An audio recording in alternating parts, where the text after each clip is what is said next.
At tungkol kay Winston, gusto kong malaman ninyo na ako ang pipili na mapapang-asawa ko at hindi yung kung sino-sinong nirereto ninyo sa akin. Okay? Excuse me pa, Ma. I'm tired. I want to sleep na. Good night, Michelle. Bahala Ana? ka na dyan. Ana! Good night, Pa. Anak ng pamosong doktor dito sa atin, si Doktora Ana Devi.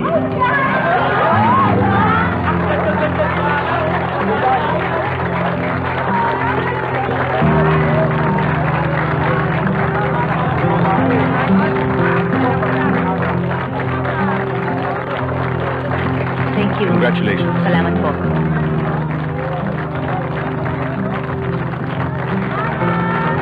Congratulations. Thank you.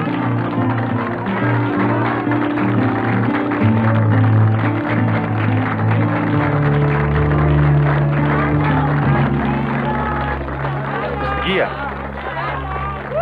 Congratulations. Thank you. Kami, Eric. Huwag kang makipagmabutihan sa pamilyang yan, mga berdugo yan. Mamamatay tao raw si Pancho. Kaya barbaridad. Ma, Pa, huwag na kayo magpa-high blood dito. Nakakahiya. Come on, let's sit down. Maupo na tayo. Come on. Pa. May I request all the awardees to please come on stage for a souvenir picture taking with the mayor and the vice mayor, please.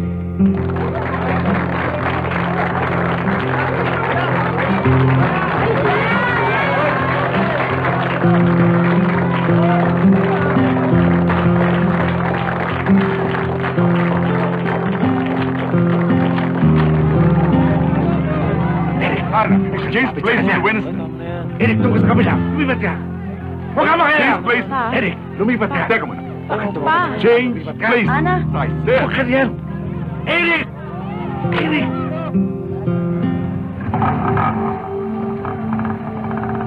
Puro ka na lang nakakahiya. Nakakahiya. Ang dapat sa mga doktor na yan. Tagain. Tayo hindi naman doon. Ang daming tao eh. Pag-uusapan na naman nila tayo. Ano pa pakialam ko? Gagawin ko ang gusto kong gawin sa kahit anong lugar at kahit anong oras. Kumukulo ang dugo ko sa pamilyang yon. Hindi naman ho tama yun, Tay. Hoy, sino ka para magsabi sa akin kung ano ang tama at mali, ha? Nagmamarunong ka, wala ka namang alam. Tay, naman Ayun, kuya mo yan eh. Nagmamagaling, wala namang alam, kundi ilog at pangka. Ako lang naman ang katulong niyo dito ah. Ako rin ang nag-aalaga sa inyo at nag-iintindi dito kahit na alam kong kinamumuhian niyo ako. Galit kayo dahil hindi ako nakapagtapos gaya ni Eric. Dahil hindi ako musikero. Hindi ako kayo, Tay. Iba ako. Di ba nga? Kasi kaya ka lang nagtsatsaga rito dahil napaka... Tay, sige na, tama na ho. Kung tayong may pinag-aralan, dapat tayong umintindi at magbigay. Nakakahiyang ikinilos ninyo kanina para kayong mga batang nag-aaway. Eh ano naman ang malay naming mga bata sa mga pinag-aawayan ninyo? Ana, kung nanalo si Berong sa kasong iniharap niya sa akin, wala kang ngayon sa kinalalagyan mo. At wala kang mamanahing ospital sa amin. Sige na, sige na. Pinahiya niya kami lahat noon. Imagine, tawagin ng papa niyo na isang berdugo. Namatay ang asawa niya dahil sa kanyang... Kung kani-kaninong albularyo dinala pagkatapos nung mamamatay na, tsaka dinala sa ospital natin. Cancer of the cervix pala ang sakit. Di ayun, namatay.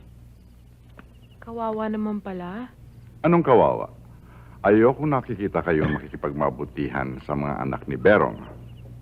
Ikaw, Ana, pinag-aral kita para ikaw mag-manage ng ospital natin dito sa probinsya.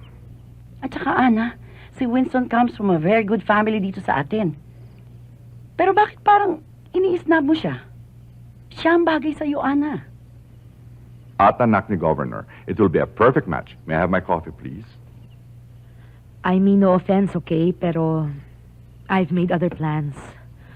I want to go abroad. I want to be the best in Asia. Nag-apply na ako sa Geneva at sa iba pang European and American hospitals. I didn't consult you because I didn't feel that I needed to. Nasa tamang edad na naman ako. At tungkol kay Winston, gusto kong malaman ninyo na ako ang pipili na mapapang-asawa ko at hindi yung kung sino-sinong nirereto ninyo sa akin. Okay? Excuse me pa, Ma. I'm tired. I want to sleep na. Good night, Michelle. Bahala Ana? ka na dyan. Ana! Good night, Pa. Tingnan mo yung anak mo. her go. She'll change her mind later on. Dad, mag-abroad din si ate? Eh, di ba alis din ako? Sige, umalis na kayong lahat.